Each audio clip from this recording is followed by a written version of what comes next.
Eu costumava morar em Nagoya, e esta história acontece quando eu era um estudante do ensino fundamental. Era setembro, mas ainda estava muito quente. Porém, naquele dia, uma forte chuva começou a cair. Eu caminhava para casa depois da escola com dois amigos que estavam na mesma série que eu e moravam perto. Lembro-me de que o céu estava de uma cor cinza sólida, muito escuro.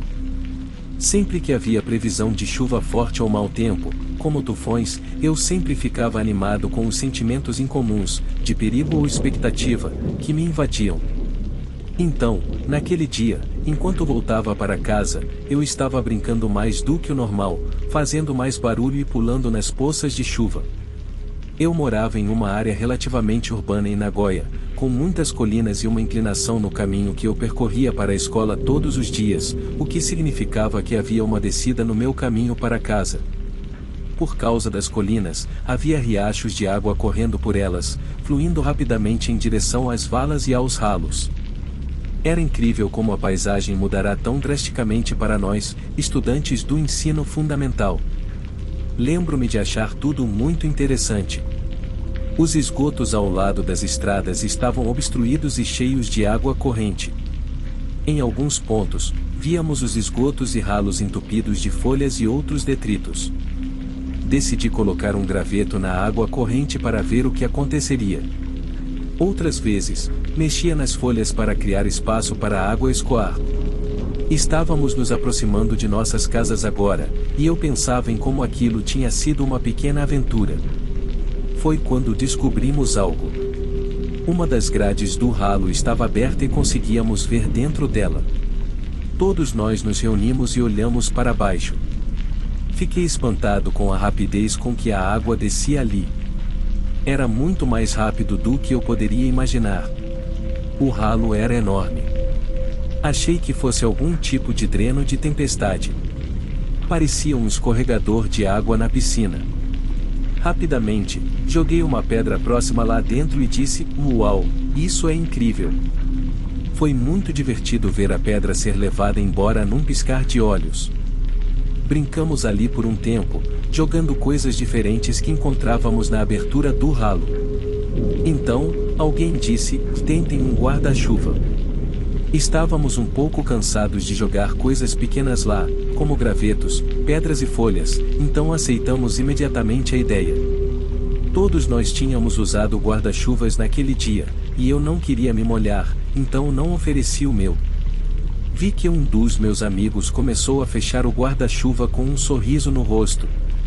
"Vou fazer isso, mas se eu perder meu guarda-chuva, minha mãe vai me matar. Vou ter que segurá-lo", disse ele. Ele apontou o guarda-chuva para o ralo e quase instantaneamente gritou de pânico. A força com que a água estava descendo quase o levou embora. O guarda-chuva se abriu um pouco assim que tocou a água, e a água entrou e o abriu mais, rapidamente começando a arrastá-lo para dentro do ralo. Todos nós agarramos nosso amigo.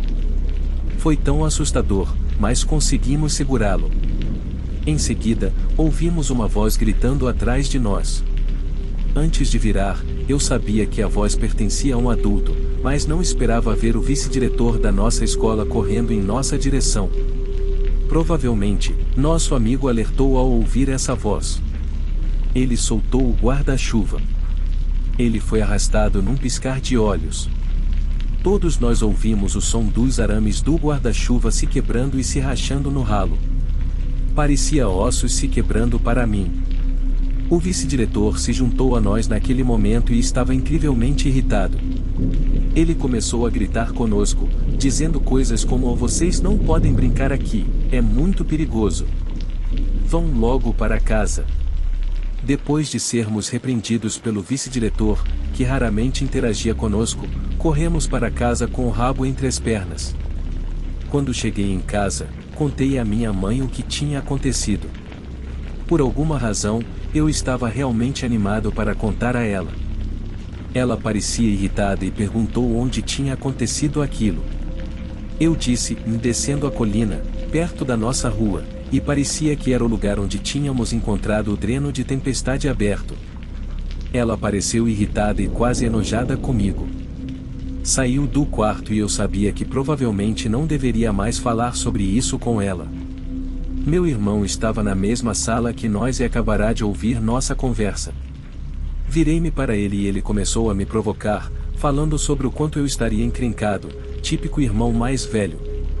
Perguntei a ele por que mamãe estava tão irritada, e ele me contou o seguinte: cerca de 8 anos atrás, em um dia semelhante ao de hoje, com chuva forte caindo constantemente, um garoto da escola, da sua idade, estava voltando para casa sozinho.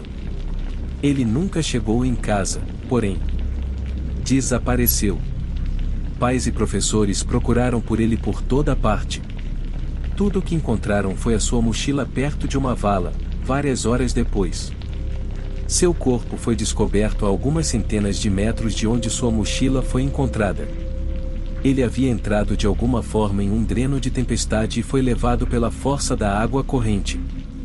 Dizem que seu corpo estava completamente desfigurado e todos os seus ossos estavam quebrados. O vice-diretor foi quem o encontrou. Então, meu irmão não ficou surpreso por ele ter nos repreendido. Muitas pessoas na nossa área tinham ouvido falar do incidente, incluindo meus pais. O telefone de casa começou a tocar, me assustando, e minha mãe atendeu na outra sala. Descobri mais tarde que o vice-diretor estava ligando para verificar se eu havia chegado em casa, pois ele estava muito preocupado conosco. Ele disse que nos viu brincando exatamente no dreno de tempestade onde a mochila do aluno desaparecido foi encontrada ao lado. Ele achou perturbador que o dreno de tempestade estivesse aberto, pois, desde o acidente, medidas de segurança haviam sido tomadas para garantir que ele permanecesse fechado. Contei à minha mãe que não fomos nós quem abriu o dreno de tempestade e que ele já estava aberto quando chegamos lá. Se o vice-diretor não tivesse corrido até nós naquele dia, não sei se meu amigo teria soltado o guarda-chuva. Sinto que ele nos salvou de um incidente terrível. Meu amigo poderia ter acabado como aquele pobre garoto que foi sugado pelo dreno. Não preciso dizer que, quando meu pai chegou em casa, meus pais me deram uma longa palestra sobre os perigos de brincar perto de um dreno, e eu prometi nunca mais me aproximar de um. Contei a meus amigos a história que meu irmão me contou, e concordamos que estávamos felizes por o vice-diretor estar lá por nós e que ninguém saiu machucado. No entanto, uma coisa ficou sem resposta. Ninguém assumiu a responsabilidade por ter dito ou tente um guarda-chuva ou quando estávamos brincando, jogando coisas no dreno de tempestade. Se todos nós estávamos falando a verdade, quem foi? Será que alguém está mentindo? Sempre que chove forte, não consigo deixar de lembrar dessa frase. Parece quase fantasmagórica em minha mente. Fico imaginando se o vice-diretor ainda está por aí, cuidando das crianças a caminho de casa. Foi gentil da parte dele estar lá para nos proteger.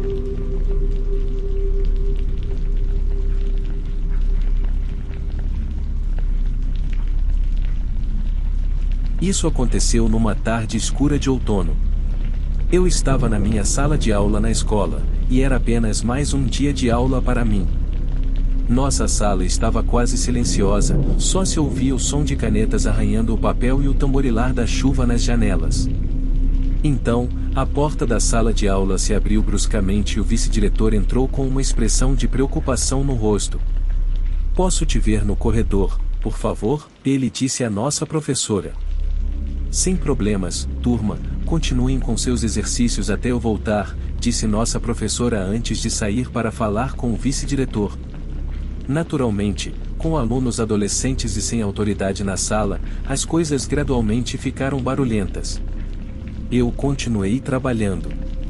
Sempre fui um aluno bastante comportado, mas quando cerca de 20 minutos se passaram e a professora não voltou, isso me preocupou. Além disso, os alunos na sala estavam tão barulhentos que mal conseguia me concentrar no meu trabalho. Foi por volta desse momento que nossa professora voltou à sala de aula. Ela entrou apressada e estava completamente sem fôlego, mas se aproximou da minha mesa e disse, ofegante: "Por favor, você pode ir à sala dos professores?" Eu não sabia por que precisava ir. Não era um dos alunos fazendo todo aquele barulho. Senti como se estivesse sendo escolhido ou algo assim. No entanto, fiz o que me foi pedido. Quero dizer, não acho que tive muitas outras opções. Quando cheguei à sala dos professores, o vice-diretor estava lá esperando por mim. Perguntei diretamente a ele o que eu deveria ter feito de errado. Esperava ser repreendido, para ser honesto. Ele tinha uma certa reputação de ser um pouco explosivo. Pessoalmente, já o tinha ouvido gritando com alunos. No entanto, ele não parecia zangado comigo. Parecia, e eu não sei, receoso. Fiquei aliviado, eu acho, mas sabia que algo estava por vir, algo sério. Simplesmente não tinha ideia do que era.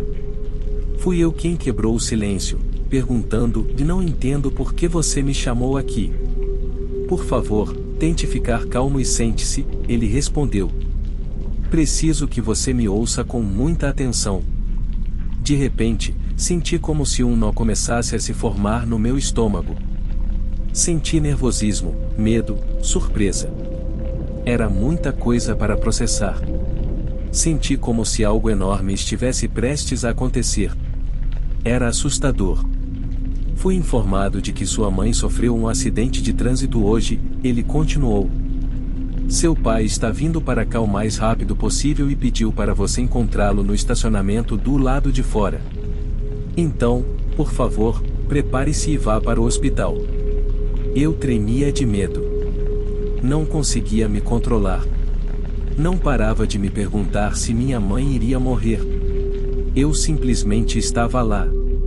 Havia algo tão estranho nesta situação, lembro-me de pensar, olhando para as janelas golpeadas pela chuva. Então, o vice-diretor me disse: eu sei que é muita coisa para processar, mas você precisa sair e ir com seu pai para o hospital. Desculpe, mas o tempo é essencial. E não posso, respondi com a voz fraca. Como assim? Você tem que ir, ele respondeu. Alguma coisa está errada. O que é? Você pode me contar, disse eu. Papai não está aqui. Ele não pode estar aqui, continuei. Por que não? Falei com ele pessoalmente. Não, você não falou. Me escute, você precisa sair e encontrá-lo, ou eu vou te levar até ele. Ok, eu não vou. Por quê? Por que não? Ele perguntou. Por quê? E meu pai morreu há 3 anos. Não há como ele estar aqui, respondi. Ele parecia confuso e chocado. Então, com quem eu falei? Ele perguntou. Eu disse a ele que não tinha ideia. Senti medo ao pensar nisso. Era aterrorizante imaginar o que poderia ter acontecido comigo se tivesse saído dali.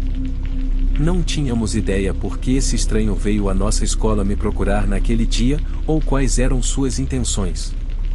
Quer dizer, nem sabíamos como ele sabia meu nome ou a escola. É claro que o vice-diretor tentou ligar para o número de onde ele ligou, mas era de um orelhão. Quando eu era criança, não havia CCTV na escola nos anos 80. Bem, acho que pode ter havido em algum lugar, mas certamente não havia na minha cidade. Ah, e a propósito, ligaram para minha mãe, e ela atendeu. Ela estava no trabalho. Ela não tinha sofrido nenhum acidente. Tudo havia sido uma mentira cruel. Isso realmente me preocupa, que esse cara possa ter tentado isso com outros alunos em outras escolas, em outras cidades. Há muitos rostos de pessoas desaparecidas não resolvidas por aí. Sou apenas muito sortudo por ele ter escolhido a pessoa errada para fingir ser o pai.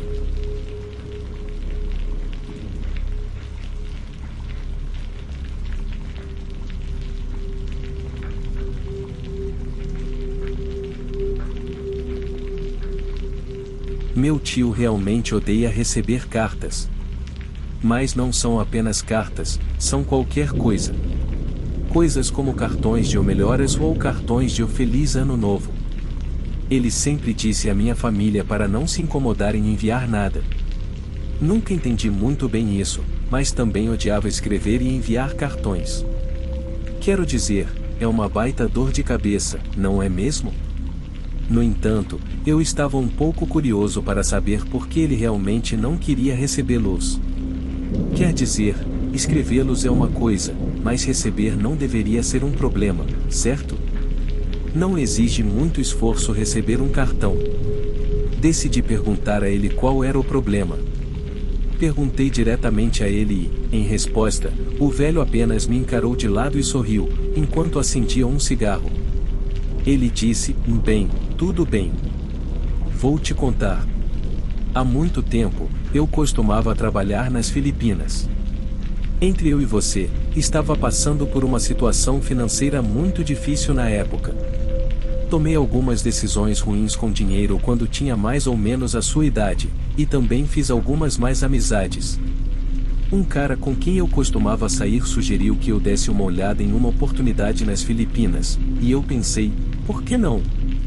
Minha pergunta imediata para ele foi que tipo de trabalho era. Não era nada suspeito, era apenas um trabalho de entrega. Bem, quer dizer, não era um trabalho de entrega oficial. Eu tinha que entregar esses envelopes pretos para determinados lugares. Eu era instruído a ir a um local específico, e lá me entregavam um conjunto de chaves de carro por algum cara vestido de preto. A partir daí, eu era pedido para dirigir e entregar o que me davam, que geralmente era um desses envelopes pretos, você sabe, aquele tipo acolchoado para enviar produtos frágeis. Sempre estava selado. Depois de entregar o envelope, eu voltava com o carro para o lugar onde estacionei meu carro e devolvia as chaves. Nesse ponto, eu recebia o pagamento, e deixe-me dizer, pelo trabalho que eu fazia, eu era pago mais do que eu podia imaginar. Era incrível. Uma coisa que me chamou a atenção foi que, sempre que recebia o envelope que deveria entregar, o cara de preto que me entregava era sempre um cara diferente cada vez. E todos esses caras me diziam para nunca abrir. Bem, você já abriu? Ele me deixou esperando por um momento ou dois e então começou a contar uma experiência que teve em seu trabalho de entrega. Vou pular a conversa que tivemos tentando resumir o máximo possível. Basicamente, toda vez que meu tio ficava preso no trânsito, ele sempre dava uma olhada no envelope que mantinha no banco do passageiro. Era realmente difícil para ele ignorar. Quero dizer, eu entendo, porque, quando criança, se me dissessem para não fazer algo, a primeira coisa que eu queria fazer era exatamente aquilo que não deveria fazer. Não pense na cor vermelha, e você pensa nela, certo? Sua curiosidade aumentava cada vez que fazia uma entrega, até que, numa tarde quente, ele cedeu à sua curiosidade. Ele estava preso no trânsito e entediado, e pensou que ninguém nunca saberia se desse uma olhada dentro daquele envelope. Qual seria o pior que poderia acontecer, não é mesmo? Meu tio abriu o envelope e olhou para dentro. Dentro havia outro envelope. Que estranho, ele pensou. Por que se dar ao trabalho de colocá-lo dentro de um envelope maior? Ele abriu o menor e não viu uma carta ou uma mensagem dentro. E, no momento em que pensou eles me fizeram dirigir por aqui sem motivo, com pacotes cheios de ar, ele subitamente ficou terrivelmente doente. Preso no trânsito, ele abriu a porta para pegar um pouco de ar. Ele disse que havia um cheiro terrível no carro. Ele acabou caindo do carro e aterrissou na estrada de bruços. Começou a tossir e a vomitar, e disse que estava espumando pela boca e até vomitando sangue. Depois disso, perdeu a consciência. Pouco depois, acordou na cama. O que ele não sabia era que havia alguém da organização de entregas o observando o tempo todo. Essa pessoa relatou o que viu, e meu tio foi tratado por um médico, que digamos, não era exatamente legítimo. Em seguida, ele foi levado para o aeroporto e abandonado. Eventualmente, ele conseguiu juntar dinheiro suficiente ligando para um monte de nossos parentes e então conseguiu sair para voltar para o Japão. Perguntei a ele sobre o que ele achava que havia acontecido com ele, e ele disse que achava que estava envolvido em algum tipo de guerra química entre gangues rivais. Isso não está confirmado, mas é apenas o que ele pensa. Dada a natureza do trabalho que ele estava fazendo, estou inclinado a acreditar nele.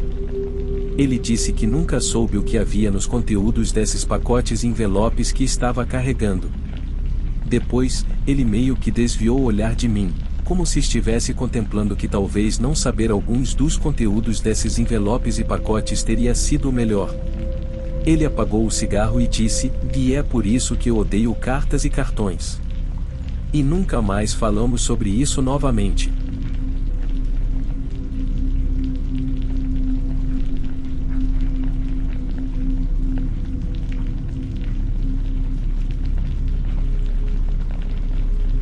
Eu vi um tópico há algum tempo atrás, acho que o título era algo como "Alguém já viu uma pessoa sombra?" Nunca acreditei muito em coisas assim, mas recentemente mudei de um cético para um crente. Quero compartilhar minha experiência aqui. Você pode rir de mim, ou pode apenas sentir como se tivesse visto algo semelhante. O que lhe dizia que esses seres sombra, se você algum dia os ver, não são realmente tão prejudiciais. Não sei se isso é verdade ou não, já que li algumas outras experiências onde parecem ser prejudiciais. A coisa sombra que vi, não tenho certeza se chamaria isso de amigável. Deixe-me te contar sobre isso. Aconteceu quando eu estava esperando na fila para embarcar em um trem chegando. Estava saindo da casa de um amigo. Um amigo meu havia se mudado e eu queria passar lá para desejar-lhe sorte. Eu estava olhando distraído para os trilhos e então algo chamou minha atenção. Havia uma pessoa, bem, não exatamente uma pessoa, algo em forma de humano. Apareceu nos trilhos.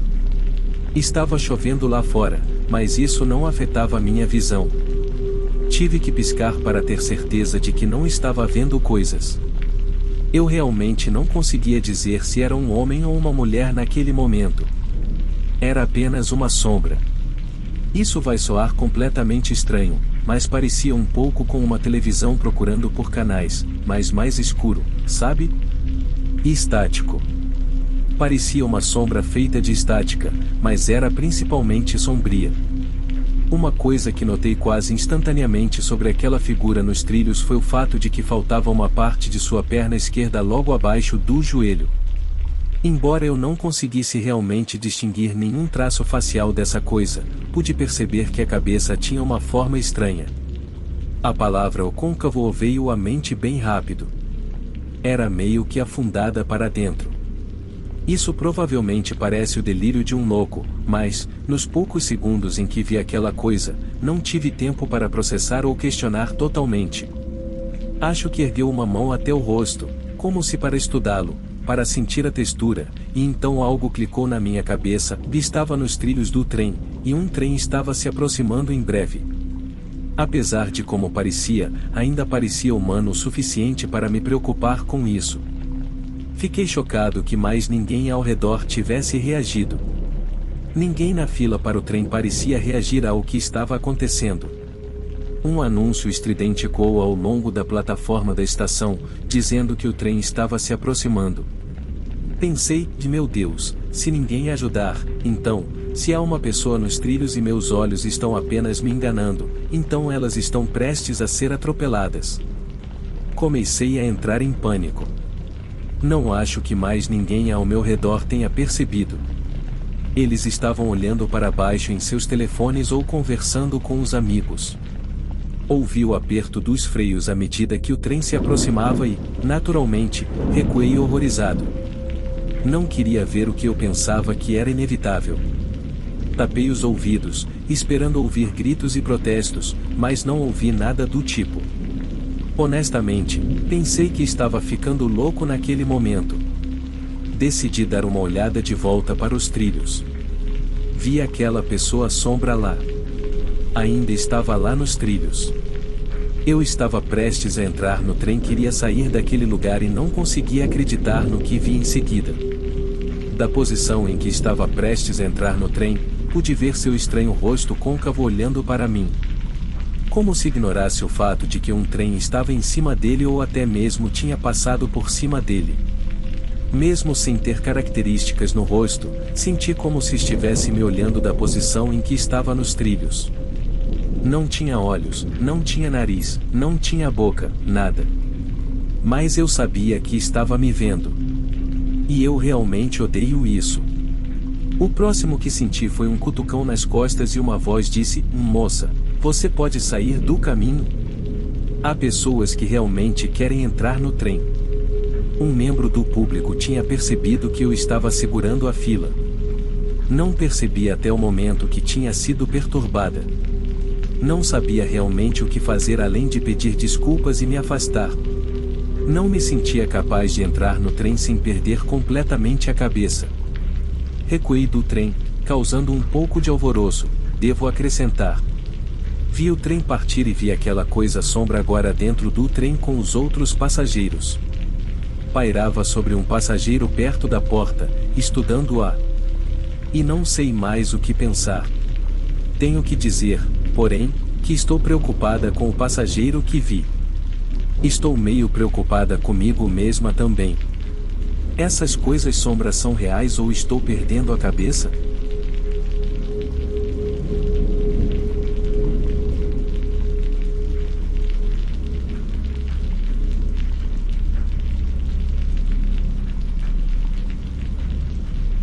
Comecei a ver esse homem há cerca de um ano, geralmente quando estou dirigindo. Esse cara simplesmente fica parado na rua, olhando para o céu. Seu cabelo é grisalho e desarrumado, tem cerca de um comprimento de ombros. Ele sempre parece cansado, com a boca aberta, relaxada. Usa óculos e uma camiseta preta. Sempre que o vejo, ele está lá, imóvel como uma estátua, segurando uma sacola plástica suja. Não sou bom em adivinhar a idade das pessoas, mas se eu tivesse que chutar, diria que ele tem uns 40 anos. Não costumo vê-lo nos mesmos lugares, o vejo em lugares aleatórios. No entanto, ele sempre parece o mesmo. Eu sei que devo soar como se estivesse falando sem sentido, e você pode até questionar minha sanidade, mas não me importo. Quero compartilhar minha experiência. Eu o vi em todos os momentos do dia e da noite, em todos os tipos de clima, do calor escaldante na chuva torrencial. E ele sempre faz a mesma coisa e apenas fica ali, parecendo não perceber. Nunca vi ele com um guarda-chuva. Normalmente o vejo perto da empresa onde trabalho, mas às vezes o vejo em ruas aleatórias de cidades vizinhas. É apenas uma suposição minha, mas acho que ele é um morador de rua que gosta de se mover um pouco. Não sei, talvez ele tenha algum tipo de rota ou algo assim. A única coisa é que eu moro em uma área bastante rural, então não tenho ideia do que o interessa em nossa cidade, bastante entediante. Toda vez que o vejo, penso, lá está ele de novo. Às vezes me pergunto se ele mora por perto. Muitas vezes me pergunto se ele está bem. Me preocupo, na verdade. Era como ele ficava ali, de boca aberta, olhando para o céu. Não era como se seus olhos estivessem observando as nuvens ou as estrelas. Era como se ele estivesse fixado em um ponto específico do céu. Era realmente estranho. Eu o vi há cerca de um ano, e então, um dia, estava no carro do meu namorado, em um passeio, e paramos em um sinal vermelho. E lá estava ele, parado na beira da estrada, fazendo sua coisa usual. Ele estava bem ao lado da janela do passageiro. Eu disse distraída algo como: "Vá, lá está você de novo, hein?" E então, meu namorado se virou para mim, chocado, e perguntou: "Do que você está falando?" Eu estava falando daquele cara, expliquei. Você nunca o viu perto do nosso trabalho? Meu namorado trabalha na mesma empresa que eu, inclusive no mesmo departamento. Ele está sempre dirigindo por aí a trabalho e até tem um carro da empresa. Pensei que ele poderia saber do que eu estava falando, mas ele parecia não entender. "O quê?" ele respondeu. Eu não podia acreditar que ele nunca tinha visto aquele homem antes. Então, disse algo como: vamos lá, você deve ter visto esse cara pelo menos uma vez, certo?" Ele respondeu com algo do tipo: "Vei, não tente me assustar, isso é assustador. Nós dois não gostamos de coisas assustadoras, certo?" Então vamos deixar isso para lá, tudo bem? E assim que ele disse isso, o sinal ficou verde e ele acelerou. Nunca fui uma pessoa que acredita em fantasmas ou algo assim. Para ser honesto, não sou do tipo que se assusta facilmente. Gosto de pensar que sou uma pessoa bastante lógica. E é aí que meu instinto me diz que ele mentiu naquele dia. Falamos sobre isso por um bom tempo no carro, mas ele disse que não tinha ideia do que eu estava falando, embora eu pudesse ver o suor em sua testa. Eu sei que devo parecer uma namorada louca agora, mas não conseguia entender por que ele tinha se tornado tão evasivo. Normalmente, ele adorava me fazer rir e brincar comigo. Pensei que, nessa situação, ele não conseguiria resistir a uma piada, mas ele não queria nada além de mudar de assunto. O pior é que ainda vejo aquele homem. Não importa para onde eu vá, ainda o vejo. Não quero contar aos meus amigos sobre isso, apenas no caso de eles reagirem como meu namorado fez, ou rirem de mim. Estou muito consciente de como soa, mas não sei, é como se eu estivesse sendo observada ou algo assim. É assim que me sinto. E o cara em quem confio parece estar meio ciente disso, eu acho. Acho que o homem na rua não está me observando, mas não consigo ignorar o quanto o vejo lá. Deve haver uma explicação lógica para isso, certo? Estou confusa. Quero saber quem é esse homem e por que ele continua olhando para um ponto específico no céu.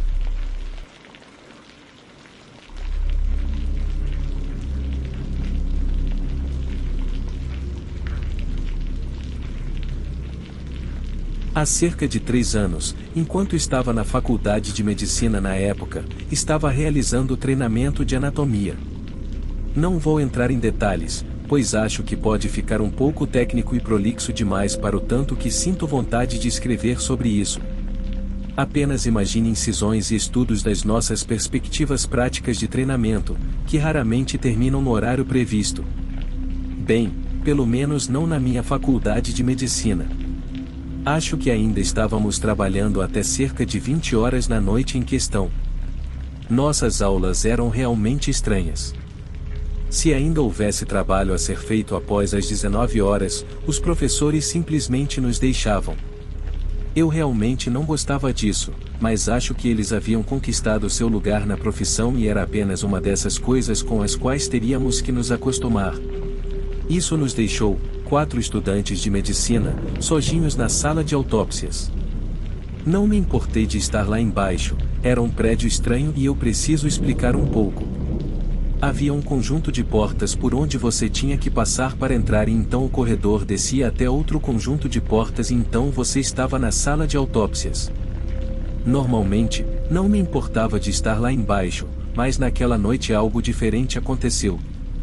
Todos ouvimos o som da porta de entrada batendo de repente. Pensei, provavelmente apenas um dos professores voltando porque esqueceu alguma coisa. Mas quando não ouvi o familiar som dos passos se aproximando, pensei o contrário. Se alguém voltasse de fora, deveríamos ter ouvido eles passando pelo segundo conjunto de portas duplas. Ninguém entrou, então supus que fosse apenas uma daquelas coisas aleatórias. O som da porta batendo não é motivo para se preocupar, pensei, embora, admitidamente, o ambiente em que operamos não seja exatamente não arrepiante. Voltei ao trabalho e simplesmente ignorei. Em seguida, ouvi passos. Desta vez, estavam perto da entrada da nossa sala de treinamento, exatamente entre as 2 portas duplas. Todos olhamos na direção de onde ouvimos o som, mas ninguém passou pelas portas. Nós, estudantes de medicina, trocamos olhares e perguntamos coisas como você ouviu isso, certo? Alguém entrou agora há pouco. Pelo menos naquele momento, sabia que não era apenas minha imaginação. Voltamos ao trabalho. Todos provavelmente estavam pensando em sair de lá o mais rápido possível. Alguns minutos se passaram e então definitivamente ouvi o som de passos se aproximando novamente. Olhei na direção de onde os ouvi vindo e não vi nada. Pude perceber que os outros na sala estavam sentindo o mesmo que eu. Não podíamos trabalhar sob essas constantes e estranhas interrupções. Então, apesar de me sentir um pouco arrepiado, decidi ir anunciar ao nosso grupo que iria procurar a origem desses sons que estávamos ouvindo. Perambulei por todo o térreo. Olhei pelos corredores e em ambos os banheiros e áreas de troca de roupas. Não havia ninguém lá. Admito que olhei um pouco rápido, mas não havia ninguém lá. Voltei à sala de autópsias e avisei a todos que não tinha descoberto nada. Disse-lhes que não havia ninguém aqui além de nós. Então, não poucos momentos depois, ouvi mais passos. Desta vez, soavam mais próximos, mais altos do que antes, mas havia algo mais nesses passos.